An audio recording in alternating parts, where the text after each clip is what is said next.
प्रधानमंत्री किसान रो 20तम किस्ती प्रधानमंत्री किसान योजनार 20तम किस्ती आसिबो कि नाही एहीपरि तालिकारे आपणक नाम जांच करंतु।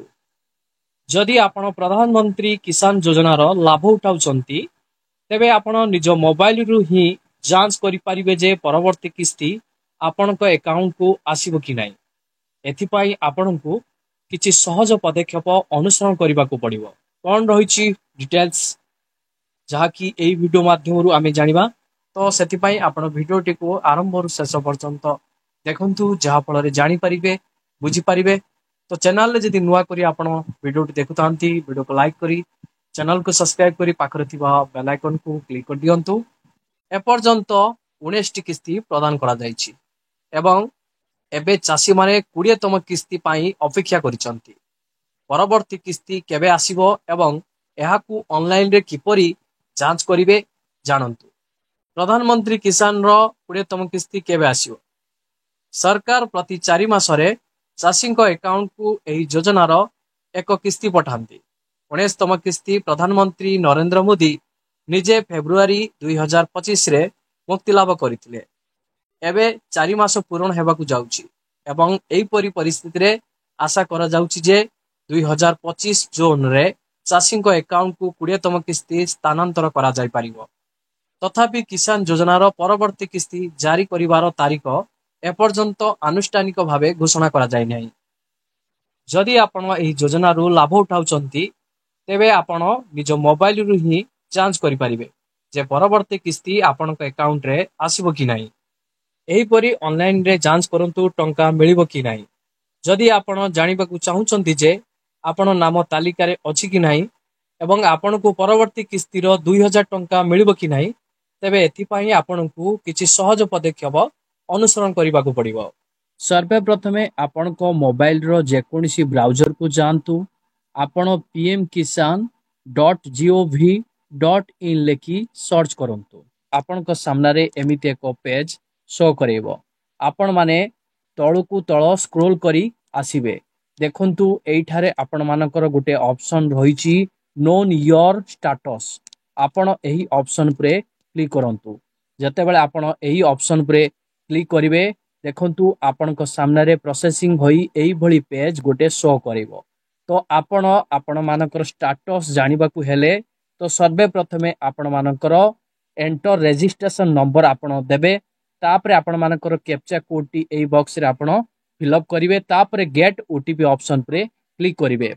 जते बेले गेट ओटीपी ऑप्शन परे आपण क्लिक करिवे तो आपण को रजिस्टर मोबाइल नंबर को गुटे ओटीपी जाइथिबो आपण एही बॉक्स रे फिलअप कर दियन। देखंतु एही भली पेज आपण को सामने रे शो करिवो जोडा की एलिजिबिलिटी स्टेटस जहा की योग्य रहिछि आपण मानकर एही स्टेटस आगामी 20तम किस्ती पाइबा पाई।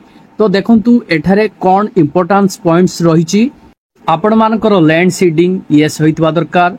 आधार bank account seeding status yes होइतबा दरकार। तापरे आपण मानकर ईकेवाईसी स्टेटस यस रहितबा दरकार जोडा की ग्रीन कलर तीनोटी ठीक रहिछि। एई ग्रीन कलर तीनोटी ठीक जगह रे जदी आपण मानकर रेड छकी लागे कि लाल कलर छकी लागे ताहाले आपण माने पीएम किसान लो 20तम किस्ती टंका पाई परिबे नाही। किसान योजनार किस्ती काहाकू मिले। एही योजनार लाभ केवल सेही चाषी को मिलिबो जो माने सठिक भाबरे पंजीकरण करिसंती एवं जहां को सूचना जांच करा जायछि। जदि आपनकर डॉक्यूमेंट्स असंपूर्ण अछि किंबा कोनोसी भूल अछि तेबे परवर्ती किस्ती बंद होई पारे। एही परि परिस्थिति रे परवर्ती किस्ती अकाउंट को आसीबा पाई आपण मानकर सूचना को समय मध्य रे अपडेट करिबा गुरुत्वपूर्ण अटे। जदि आपण मध्य प्रधानमंत्री किसान योजना रे पंजीकृत तेबे आज ही वेबसाइट परिदर्शन करंतु एवं आपण मानकर स्थिति जांच करंतु। 20तम किस्ती रे टंका आपण को अकाउंट को आसीबो कि नाही एहार संपूर्ण सूचना केवल किछि क्लिक रे आपण को मोबाइल रे उपलब्ध हेबो। यह मध्य जानंतु प्रधानमंत्री किसान योजना रो 20तम किस्ती केबे जारी हेबो। एही चाषी को अकाउंट रे 2000 टंका मिलिबो नाही। तालिका रे आपण को नाम जांच करंतु। प्रधानमंत्री किसान लो 20तम किस्ती अर्थात योजनार परवर्ती किस्ती खूब शीघ्र आसिबाकू जाउछि। ए गुरुत्वपूर्ण काम तुरंत समाप्त करंतु। जदि आपण चाहूचंती जे किसान योजनार परवर्ती किस्ती 2000 टंका आपण अकाउंट को बिना कौनसी असुविधा रे आसु तेबे आपण को किछि गुरुत्वपूर्ण कार्य शीघ्र समाप्त करने को पड़िबो। सरकार को पक्षरु स्पष्ट करा जायछि जे जदि आपण सूचना संपूर्ण एवं सटीक थाए तेबे ही आपण किसान योजनार लाभ पाई परिबे।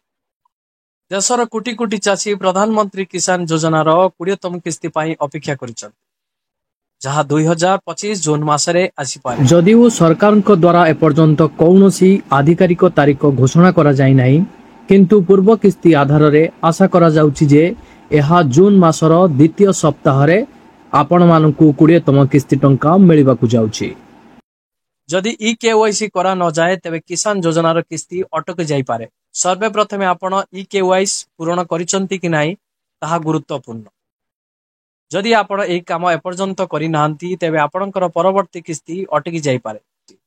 तथापि ई-केवाईसी करिबा एबे पूर्व अपेक्षा सहज होई जाईछि। आपण pmkisan.gov.in वेबसाइट परिदर्शन करी ओटीपी माध्यम रे ऑनलाइन ई-केवाईसी करि परिबे। जदि आपण मानकर बायोमेट्रिक सुविधा नाही तेबे आपण निकटस्थ सीएससी केंद्र को जाई एही प्रक्रिया समाप्त करि परिबे। यह व्यतीत जदि राज्य रे जमी जांच प्रक्रिया मध्य आवश्यक जेउ चाषी माने एही काम समाप्त करि नाहंती सेमाने मध्य समस्यार सम्मुखीन होई पारंती। एही चाषी को योजनार लाभ मिलिबो नाही। अनेक समय रे चाषी को बैंक सूचना असंपूर्ण किंबा भूल थिबारु सेमानकर किस्ती बंद होई जाए। जेपरि कि आईएफसी कोड रे भूल अकाउंट बंद होई जिबा किंबा बैंक सहित आधार लिंक न हेबा किछि चाषी क्षेत्र रे एकाधिक थर आवेदन करिबा मध्य समस्या सृष्टि करि पारे। केवल एतिकी नुह परिवार कौनसी सदस्य आयकर देउथिले मध्य से एही योजनार लाभ पाई परिबे नाही। प्रधानमंत्री किसान हिताधिकारी तालिका रे आपनक नाम जांच करंतु। एहा परे निश्चिंत भावरे हिताधिकारी तालिका रे आपनक नाम जांच करंतु। एथिपाई प्रधानमंत्री किसान वेबसाइट को जांतु एवं लाभकारी तालिका विभाग को जांतु अर्थात बेनिफिशियरी लिस्ट को जांतु। सेठारे आपनक राज्य जिला ब्लॉक एवं गाँव रो विवरणी पूर्ण करी गेट रिपोर्ट ऑप्शन पर क्लिक करंतु तापरे संपूर्ण तालिका पांतु। जदि आपनक नाम तालिका रे थिबो तेबे ही किस्ती मिलिबो नचेत आपण परवर्ती किस्ती पाइबारु वंचित हेबे। एबे किसान सम्मान निधिर परवर्ती किस्ती आसीबाकु जाउची। आपण मानकर खाली समय रे एक गुरुत्वपूर्ण काम को शीघ्र समाप्त करंतु नचेत यह संभव जे एथर आपनक अकाउंट को टंका आसीबो नाही। मने रखंतु जे सरकारी योजनार संपूर्ण लाभ केवल सेतेबेले मिलिबो जेतेबेले आवश्यकीय शर्तावली समय मध्यरे पूर्ण हेबो।